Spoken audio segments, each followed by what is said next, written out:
Hi viewers and my dear students. இன்னைக்கு நம்ம class 12 unit 2 complex numbers exercise 2.5க்கு முன்னாடி உள்ள introduction தான் பார்க்க போறோம். பாருங்க modulus of a complex number. ஓகேவா? modulus of a complex number. பாருங்க if z equal to x plus iy. zங்கிறது என்னது? complex number. அதோட modulus எப்படி எழுதுவோமா? modulus z. இதான் ரெண்டு பக்கம் கோடு போட்டுருக்கோம் இல்லையா? இதான் modulus z ன்னு எழுதுவோம்.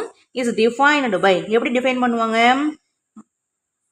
mod z equal to root of x square plus y square னு டிஃபைன் பண்ணுவாங்க. 2 மார்க்ஸ்ல கேட்கறதுக்கான சான்சஸ் இருக்கு. ஸோ படிச்சுக்கோங்க. பாருங்க ஈஸி தான்.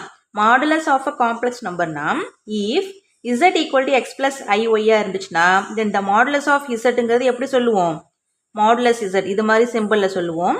அதை எப்படி டிஃபைன் பண்ணலாம் அப்படின்னா root of x square plus y ஸ்கொயர்னு டிஃபைன் பண்ணலாம். ஓகேவா? அடுத்தது properties of modulus of a complex number. சில ப்ராப்பர்ட்டிஸ் வந்து இருக்கு. ஓகேவா? மொத்தம் வந்து 8 ப்ராப்பர்ட்டிஸ் இருக்கு, பார்த்துக்கோங்க. ஃபர்ஸ்ட் வந்து mod z equal to mod z bar. Second one mod z1 plus z2 less than or equal to mod z plus mod z2. நம்ம என்ன சொல்லுவாங்க அப்படின்னா ட்ரையாங்கிள் இன்இக்வாலிட்டின்னு சொல்லுவோம். இந்த 5 மார்க்ஸில் கேட்கறதுக்கான சான்சஸ் இருக்கு. அதுக்கான ஃபுல் இது வந்து நான் கொடுக்குறேன். ஃபுல் ப்ரூஃப் வந்து நான் தனியாக ஒரு வீடியோவாக கொடுத்துட்றேன். அதை நீங்கள் வந்து படிச்சுக்கோங்க. ஓகேவா? Triangle inequality. Next third property பாருங்க. மாடுலஸ்குள்ள z1 z2 மல்டிப்ளிகேஷன் இருந்துச்சு அப்படின்னா அதை தனித்தனியாக மாடுலஸ் போட்டு எழுதிக்கலாம். ஓகேவா? அதே மாதிரி மைனஸில் இருந்துச்சுன்னா greater than or equal to whole modulus போட்டு mod z1 minus mod z2. அதே மாதிரி டிவைடில் இருந்தாலும் என்ன பண்ணிக்கலாம்? தனித்தனியாக மாட் போட்டுக்கலாம்.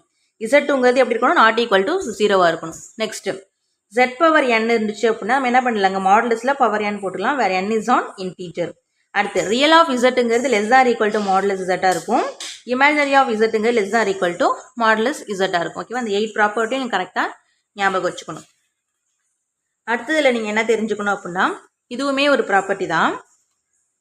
அதாவது the distance between the 2 points, ரெண்டு z1 z2ன்னு 2 பாயிண்ட் இருக்குது. அதோட டிஸ்டன்ஸ் வந்து எப்படி சொல்லுவோம் அப்படின்னா z1 மைனஸ் z2ன்னு சொல்லுவோம்.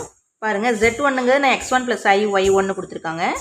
z2ங்கிறது x2 plus i y2ன்னு கொடுத்துருக்காங்க. அப்போ நமக்கு என்னது ஃபார்முலா? அது modulus of z1 minus z2 equal to root of x1 minus x2 the whole square plus y1 minus y2 the whole square. ஓகேவா? டிஸ்டன்ஸ் ஃபார்முலா என்னது? இதுதான். இதையும் நீங்கள் வந்து ஞாபகம் வச்சுக்கணும். அடுத்தது square root of a complex number. ஒரு காம்ப்ளெக்ஸ் நம்பர் கொடுத்தா அது ஸ்கொயர் ரூட் கேட்டாங்க அப்படின்னா அதுக்கான ஃபார்முலா வந்து இது. எல்லாமே வந்து நீங்கள் நோட் பண்ணி வச்சுக்கோங்க. அப்போ தான் 2.5ல் உள்ள சம்ஸ்லாம் வந்து நீங்கள் ஈஸியாக போடலாம். ஓகேவா? இந்த இன்ட்ரோடக்ஷன் வந்து உங்களுக்கு புரிஞ்சிருக்கும்னு நினைக்கிறேன்.